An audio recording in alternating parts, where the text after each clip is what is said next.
Hey there, everybody. Back with another video.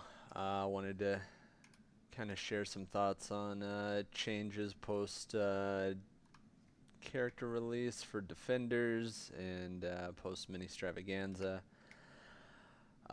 Thanks to everyone who saw my original video and commented and left some feedback there. I appreciate it. It was encouraging.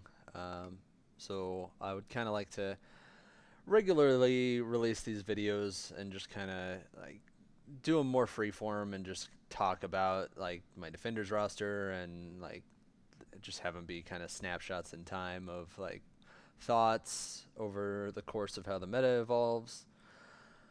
So with that being said, this is going to be like pretty unstructured. I'm just gonna kind of go from one point to another. I'll try not to ramble too much, but I want to get my thoughts out as fully as possible and just kind of see where that goes. So let's dive right into it. Mini Strav reveals, changes, rotations. The main things that affect like what I consider the core defenders roster were the changes to no matter the cost and exceptional healing. Obviously, those two were big cards for Wolverine. I enjoyed no matter the cost for Daredevil and Hulk as well on occasion. So it was an all-around good card for us. So obviously those are gone. With the loss of Exceptional, they brought out this new card, Instant Recovery, as a replacement for it, so that all healing factor characters wouldn't suffer so much. It's noticeably worse. Like it's a fine card, but it's noticeably different in how it works. It doesn't prevent spikes anymore, which was the main pull of Exceptional Healing, especially for us with OG Wolverine. I don't like it anywhere near as much. I think Wolverine is still fine if you really, really want to run him.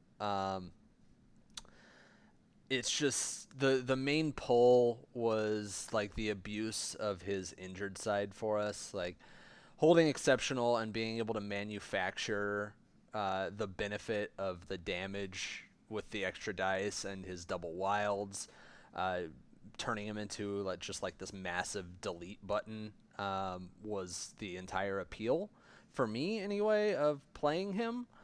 And now it's just not possible to do that. Like, you have no way to guarantee that you're going to be able to activate with damage now that no matter the cost is gone. If you gamble and leave him to activate and your opponent decides to try to remove him, it's 100% possible for them to do that. Before, the only time you were really worried about that was against like an Emma or a Mystique who could attack you without you being able to play a Tactics card. Now that just applies to every model in the game. Sure, it's still fairly hard to do. Like, he's not like the squishiest model in the world as long as he's not being hit by Mystic, and this would help him survive. And if you have other defensive tech like Sacrifice or Heroes or whatever it might be, like, it's still reasonable to expect him to survive for an activation. It's just not reasonable to expect to be able to create that perfect situation for him like you could before. So for that reason, like, I've removed him for now. I'm not saying he won't come back in the future. Um, like I, Losing him has a big impact on the roster because it's going to affect tactics card, or it's going to affect crisis card selection and everything. So it's very possible he could come back in the future. But this is a good time to remove him and just play with some of the new stuff and test some other things and just kind of get exposure on a play style that doesn't involve him. So for now, he's left the roster. And so with that, this is what my roster is looking like now. We have removed him, and Dynamo has taken that spot for the moment. There are many other fours that I could consider for that slot, like Gwynnum is like the prime other one that I would currently look at for that. Another three wouldn't be an awful option. I wouldn't mind like bringing Valkyrie back in maybe for another source of displacement. Her character throws great. She's got her own problems. but she's not bad. And it would allow me to go a little bit wider because right now I currently only have the 2 3s with Luke and Miles. Hasn't been a problem thus far, so if it becomes a problem, then that's something I explore. It could be Valkyrie, it could be Zemo. There's plenty of good threes out there that spot could be. But we've got ASM. I'm running 3 5s in this roster right now just because I like all of them. ASM, Ghost Rider, and Namor. Um, I've got obviously Daredevil. Hulk's not going anywhere for now. Wong isn't going anywhere. Shang-Chi has been incredible. And then the 2 3s that I mentioned, Luke and Miles. I still like having that cheaper steel, especially since it affects everything, not just assets like Namor's does. So he slots in on a lot of the higher threat missions where I want that asset drop for a cheaper cost. I like running both of them together too occasionally. Just have like an asset drop on both sides of the map.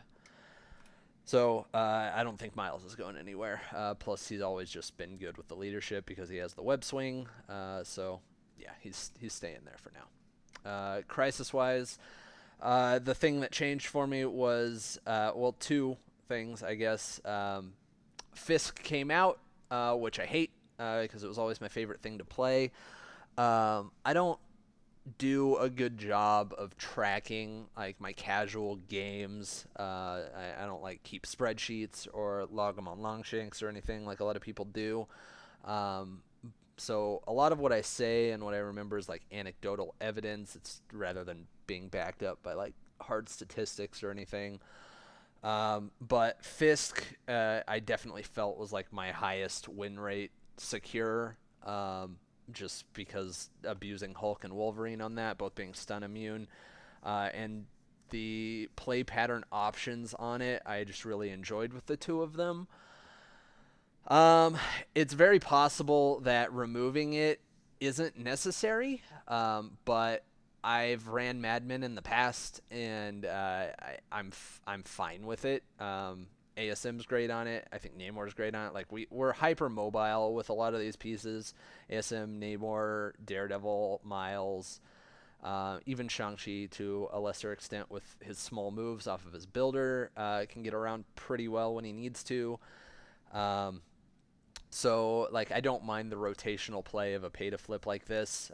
Physical defense. I don't want meteors right now because I have these characters that I'm playing a lot, like Shang-Chi and Namor, who don't really want to take that meteor damage if they're rolling the skulls. I'll get more into my thoughts on these two characters in a little bit, but I don't like them taking that chip damage if it's avoidable. So Madmen, I feel like, is the better option right now. And then I finally brought Montesi in, which I've argued against for a while just because I've had bad experiences on it. I know they're like not super common for like a Montesi beam to spike into Daredevil, right? Like it's only 6 dice that you can't blow crits on. Like it's not an attack that's blowing up the world, but I just had bad experiences on it in the past, and my thought process was like, if my opponent doesn't already have access to mystic attacks to easily take down my leader, then why am I going to provide that to them?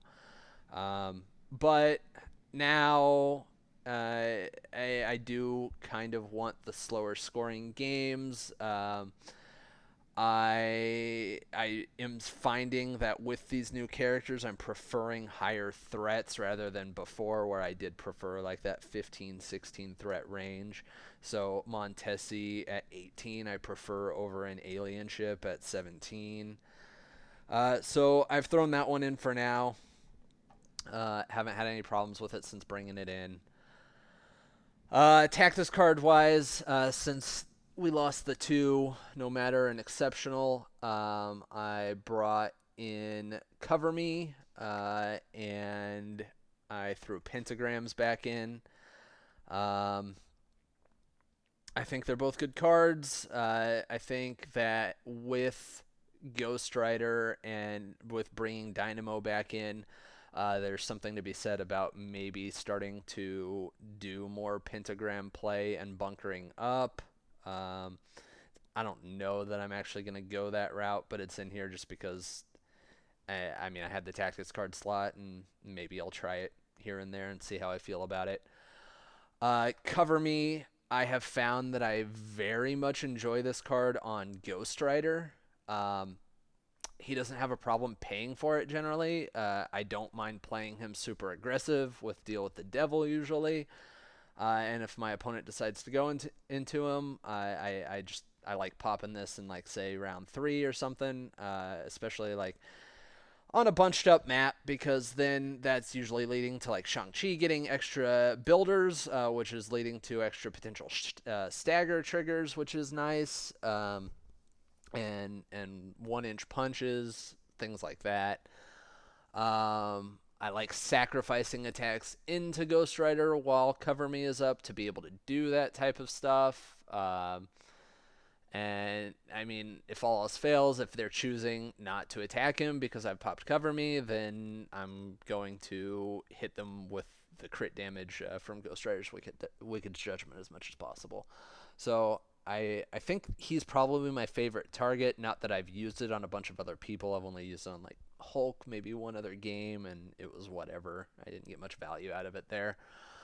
Um, but yeah, I definitely like it on Ghost Rider, so I'm gonna keep messing with that. I do really enjoy that a lot. Um, let's see, Mystic Ward. On the subject of tactics cards, has just been an all-around super strong card. I like it on pretty much any scenario. It has won me games. It has contributed to winning me games very visibly. I like it's just a very versatile card. I like it on pay to flips a lot because it taxes the opponent's power. Like if I know I'm not going to be able to get over to something to try to flip it or whatever, then like I just pop it, say you can't score this, and you have to retake it next round, which is incredibly annoying for them, especially on like a more spread out map like Mad Men. Um, Other games, like if I just know like I need to back off, like if I need to back off and bunker, like I'm in a position where I just need to survive or something, like even if it's like we're talking on something like a gamma, and I just know like I am not going to win this middle gamma. I need to back off, I need to bunker up, give my characters like rerolls with Namor all on my back point, like whatever it might be. I can just ward off that middle point late in the round, and I don't have to worry about them scoring it. I know I'm not scoring it. It's just kind of nice peace of mind. I've used it on research station. I've used it early. Like if I know my opponent, if I don't want to walk into my opponent, like whatever it might be, I've used it early on Research Station just to say, hey, I know you're going to come walk onto it and try to score it, or maybe they already have and I've got last activation. I just pop it and say, you're not scoring 2 points this round. I'm in a better position to approach you now that you're at midfield, going into round 2, and I'm confident I can go from there. Other times I've used it late in the game on a researcher where like I'm already way up on points and like I'm worried that like Hulk is gonna die, so I'll just ward it off and leap the hell out of there, get back to where I can sacrifice or whatever it is to stay alive another round. So I really enjoy its versatility. It's just a very good card. I find myself a lot of the time, like depending on squad makeup, but I'm bringing brace and sack almost every game. Um, Mystic Ward is pretty much at that point where I'm locking it in almost every single game. Street Smarts is often up there.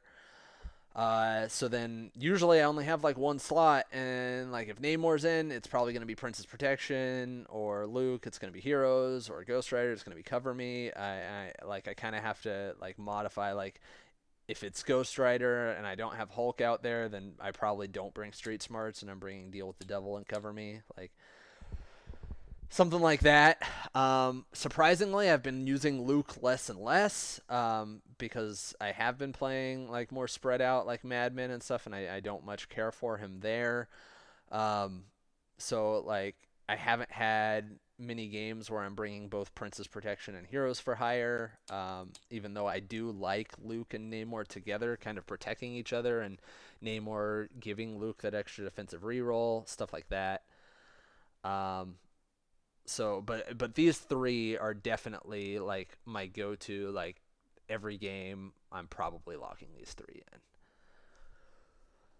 So as thoughts on tactics cards, Namor and Shang-Chi have both been absolutely incredible. They've both impressed me pretty much every time I've put them on the board. They are locks for the roster. They're not going anywhere. Namor, like I've said this, and now that I've played more, like I just love all of these fives so much for different reasons. Um, that I was saying for a while that Namor felt like an every game piece. It's probably an exaggeration. If that were the case, I wouldn't have three fives in my roster, even though I do like running two of them at once on occasion.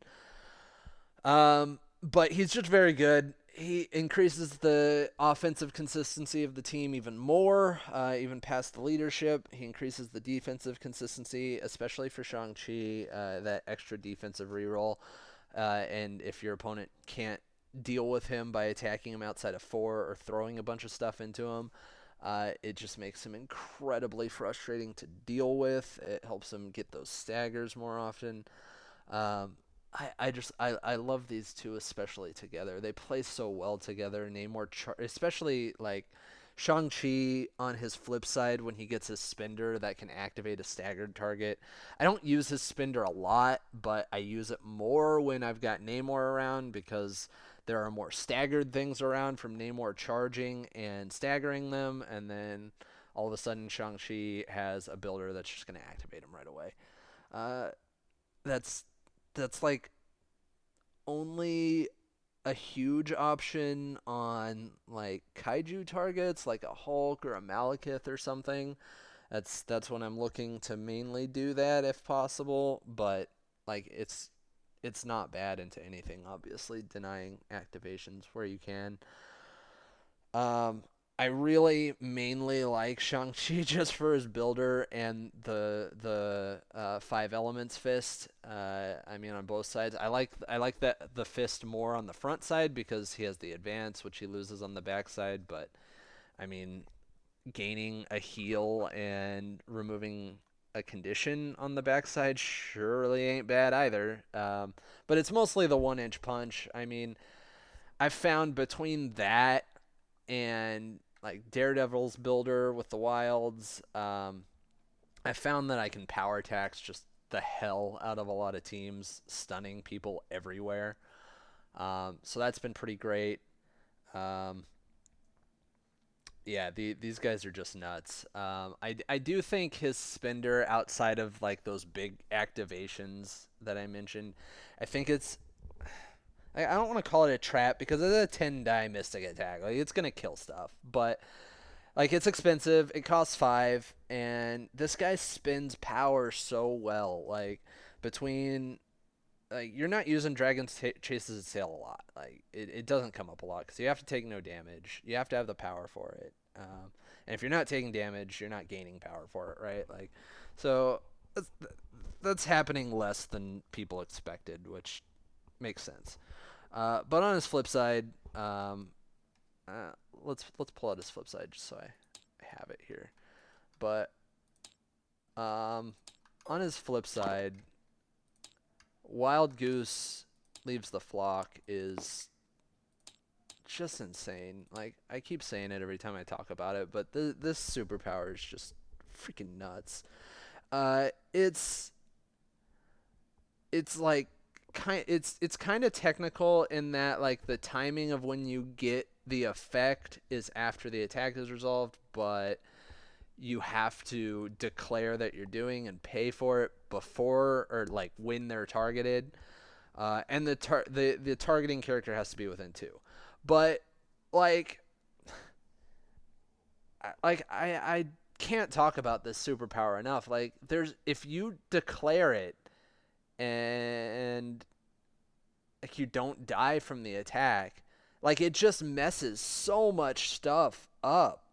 Like it doesn't matter what they do. Like it's not negated. It's not negated by anything that they can do. Really, like it doesn't care where you're at in relation to them after the attack is resolved when you're doing it. Like for example, let's say like a Zemo is within 2 and he attacks Shang-Chi with his builder or not his builder, his spender that gives him the medium move, right? Steel Rush. Um, cool. Shang-Chi takes 1, 2 damage, whatever he takes, doesn't matter. He's alive. He's alive after the attack. Attacker effect goes first. Zemo decides, I'm going to move away, medium, reposition, whatever. Okay, well, we paid for Wild Goose, so I don't care where you moved. I'm going to advance small, and then I'm going to place you within 1 of me. That's insane. Like, you can take them out of the scoring game completely. Like, if they're not holding an extract, just move them away from secures or, like, move them to your team and dare them to survive. Like, I don't know. Like, you can do whatever you want with it, but it's just insane. It just displaces someone like to such a high degree. It's stupid. So like if you're spending power on the spender, the chance that you're going to have the power to pay for Wild Goose Leaves the Flock is not nearly as high, right? So, like, I prefer to just continue doing builders with this guy, charging, doing builders, and using the palm strikes, and then saving at least 3 power on him so that, like, if anyone attacks him within 2, I can Wild Goose them if I need to or if I want to or whatever, because it's just nuts. Like that is by far my favorite thing on his card. If you can't tell by how long I'm talking about this, it's like one of my favorite abilities in this entire freaking game. It's incredible.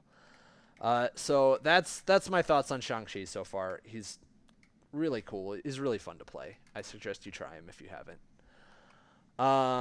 And like I already talked about Namor a bit. I also like his versatility in his spender. Armies of the Deep is incredible. Like there's pretty much always a situation where it's great. I love leaving characters on 1 in range of another target and then just doing Armies of the Deep and killing them. This guy, I've heard a lot of people say like they're underwhelmed by him because like he just dies. I mean, he's 4/4/3, 7 health on both sides. Like, it's not nothing, but like if you've ever played King T'Challa or if you've ever played, I mean even Hela with like a 4/4/4 defense line, like a 4/4/3 defensive line, yeah, it's gonna fold if you let it. Like if you throw this guy like a cruise missile at the opposing team and expect him to survive, like that's not gonna happen. Barring like insane luck on your defense dice or something, he will die.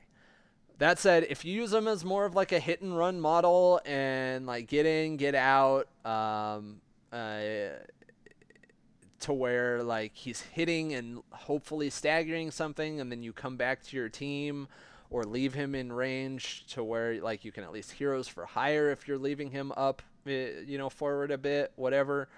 You're gonna get a lot more mileage out of this guy, and I mean, if I bring him, I'm pretty much bringing Prince's Protection.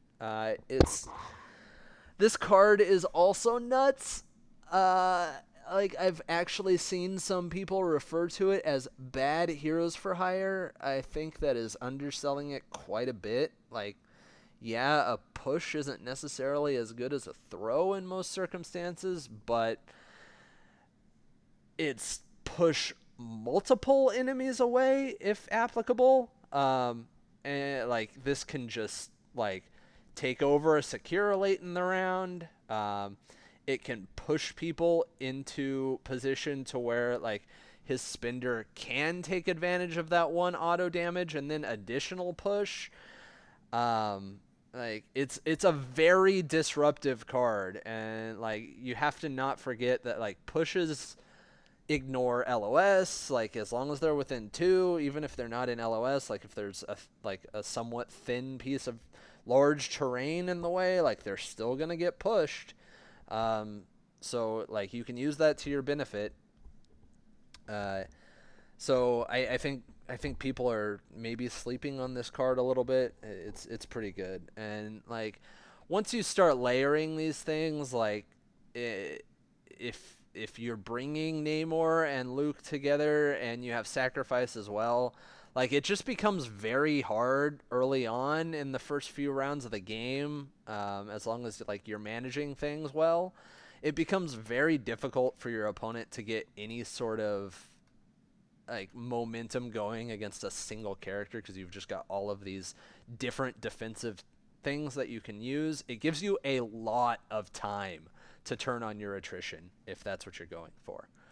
Um, so like, if I'm bringing Namor, this card is like 95% of the time gonna be in my 5. I don't think I've played a game without it yet when I brought Namor.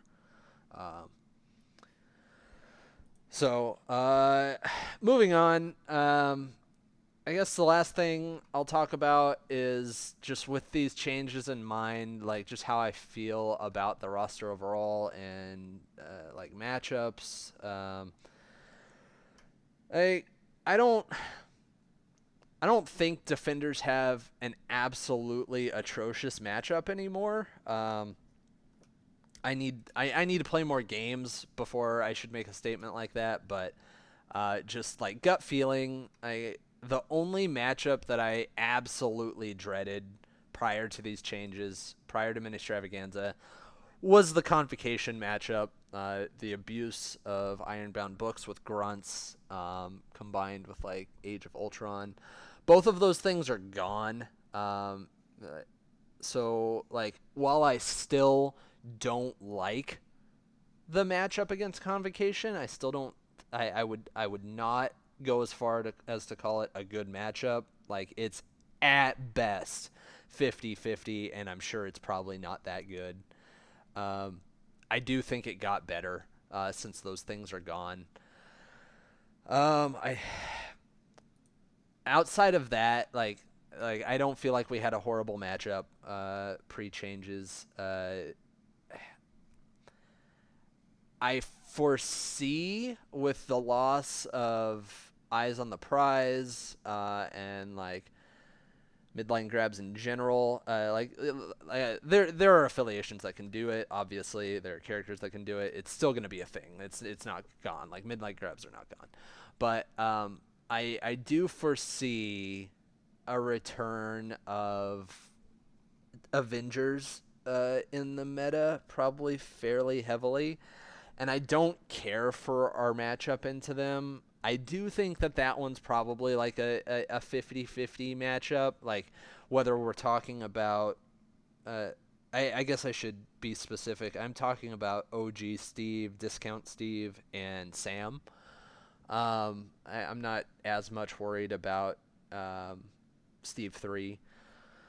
Um, but like some of like I mentioned like with Shang-Chi's stuns and Daredevil stuns, like power starving teams is a legit thing that we can do. Um, it's a lot harder to do something like that against a Discount Steve roster. Like if they have most of the time, if their characters have one power, they're turned on and they're able to do whatever they want to do for the most part. Like obviously they still don't like stuns, but it's just a less effective strategy against them. It's a less effective thing to do. And I think they're just a very efficient team overall, and they do a lot of the things that we like to do. Like OG Steve does not mind playing like a Hulk Gamma game. They don't mind playing the spread game on like a Madman. So I foresee that being something that I'm going to run into a lot, and it's to be seen whether or not that's going to be a great matchup. I liked Fisk in the roster. Because I felt I liked it for a lot of reasons, but Specifically in regard to like an Avengers matchup with Discount Steve, because that's a team that's one of the few teams that also likes Mayor Fisk because they can run Hulk and whatever on it. Um, I liked our matchup into them on that because we could just make our Hulk generally more resistant and better because like we bring Wong and like yeah you can stagger my Hulk but I'll remove it and I can stagger your Hulk and you cannot remove it, that type of thing. Um, that's another reason that maybe removing Fisk isn't the right option even though Wolverine's gone. But again, that's another thing that's to be seen. And then, like Sam Vengers, if that makes a massive return to the meta, then that's just a tough matchup for anyone, right? Like, that's just a very good team. It always has been. Um, so those are like my only real big meta considerations and thoughts on changes going forward. Right now, I haven't played enough to see like what other teams are doing. I need to grind some games out here in the next couple weeks. That's pretty much it that I wanted to go over for this video. I've got an event coming up here in a little over a week in Salt Lake City. I haven't decided if this is the finalized roster that I'm going to bring to that yet. Again, that Dynamo slot's up in the air, and the Crisis slot, it might go back to Fisk. Who knows? But that's why I need to grind some games out, figure it out. I do want to put these videos out a little like on somewhat of a regular basis. So hopefully these thoughts help some people, and I'd love to hear people's thoughts on like what I'm saying, if this is all bullshit or if you agree with me or whatever. Let me know in the comments, and I appreciate the feedback. So yeah, thanks for listening to me ramble, guys.